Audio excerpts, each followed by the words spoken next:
Salut à tous et bienvenue sur Playtest. Aujourd'hui nous allons découvrir Mario Kart Football, sorti le 25 mai 2007 sur Nintendo Wii. Je vous rappelle que le jeu est jouable jusqu'à 4 joueurs. Vous pouvez jouer aussi en online jusqu'à 4 joueurs.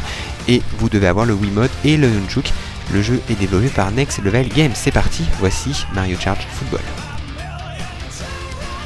Mario Striker Kart Football est un jeu de foot très arcade et surtout loufoque, un peu comme Sega Soccer Slam sorti sur les consoles 128 bits. Ce type de jeu ne cible pas vraiment les accros du foot, mais simplement les fans de Mario aimant un minimum le foot, quand même. De plus, pour assurer le fun, plein d'items et aucune règle n'existe, si ce n'est que de courir pour tirer dans les buts. De plus, chaque capitaine d'équipe comme Mario ou encore Bowser ont leur propre pouvoir pour marquer les buts ou pour récupérer le ballon. L'ambiance est bestiale et c'est chacun pour sa peau.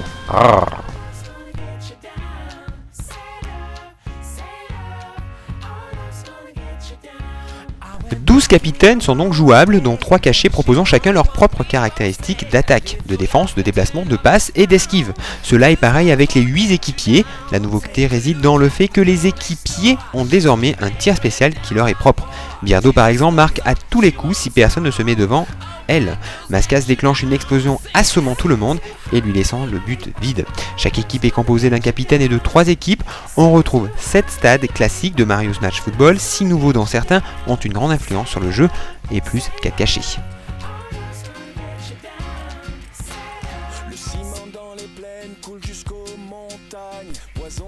La grande difficulté de ce nouvel opus est la jouabilité. En effet, au premier abord, Mario Kart se révèle un peu énervant au vu d'un gameplay et d'une prise en main fébrile. L'objet qui ressemble à un ballon est trop petit et la caméra ont souvent du mal à suivre. Dommage. Il vous faudra néanmoins passer par le didacticiel qui est utile pour les bases du jeu, mais qui au final se révèle incomplet. Alors que dans le premier Mario Football, on ne pouvait rien faire pour contrer les méga frappes, cette fois-ci, lorsqu'une est déclenchée contre vous, vous contrôlerez les mains du gardien avec le pointeur pour détruire avec le bouton A les ballons qui filent vers votre cage. Ceci rattrape alors le problème du premier opus dans lequel une méga frappe était synonyme de score fleuve. Pour générer une méga frappe, vous pouvez donc également secouer le Nunchuk pour faire bouger la jauge de votre adversaire.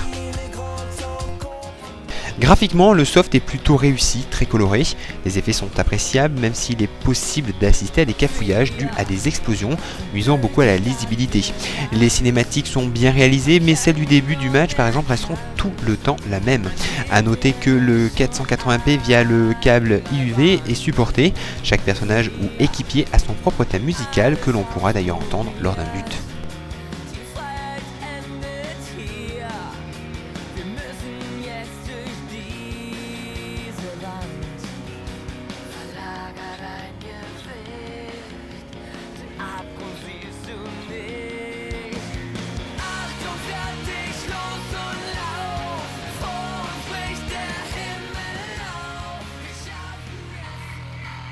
Les objets au nombre de 9 peuvent faire basculer un match, vous les obtenez en effectuant une frappe chargée ou en vous faisant bousculer alors que vous n'aviez pas le ballon.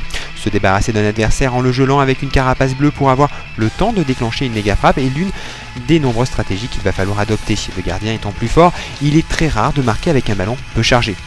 Ainsi, pour le charger, il y a 2 moyens. Effectuer des passes ou rester le bouton B appuyé.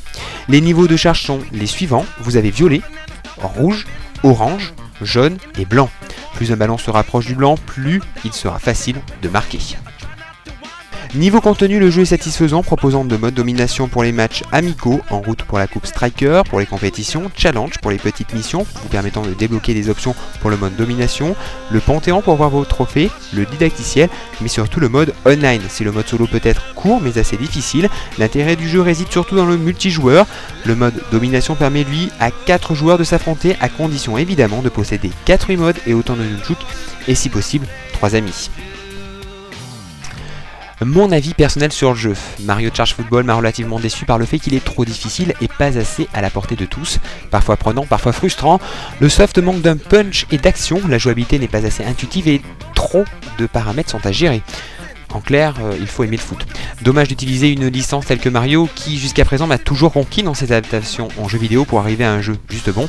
Certes, certains d'entre vous ne seront pas de mon avis, mais les studios de développement auraient pu peut-être être plus créatifs et surtout proposer un gameplay plus basique tout en proposant un jeu complet.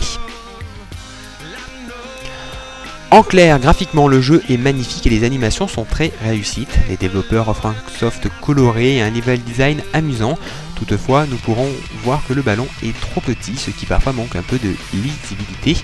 Sa note 13 sur 20. En ce qui concerne la durée de vie, vous avez de quoi faire entre le championnat et le online que je n'ai pu malheureusement tester. De longues heures de jeu vont être au rendez-vous, 14 sur 20. Gameplay, personnellement, c'est le point noir du jeu, trop difficile et pas assez intuitif, sauf pour les fans du foot, il vous faudra pas mal de temps pour s'y habituer, il faut aimer, je répète une fois encore, le foot. Sa note 12 sur 20. La bande son est classique, tout juste moyenne, elle est là, et s'oublie rapidement, 11 sur 20.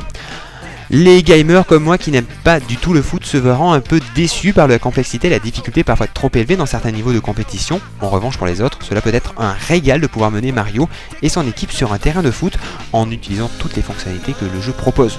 Je conseille vivement d'essayer le jeu avant de l'acheter. Sa note 14 sur 20.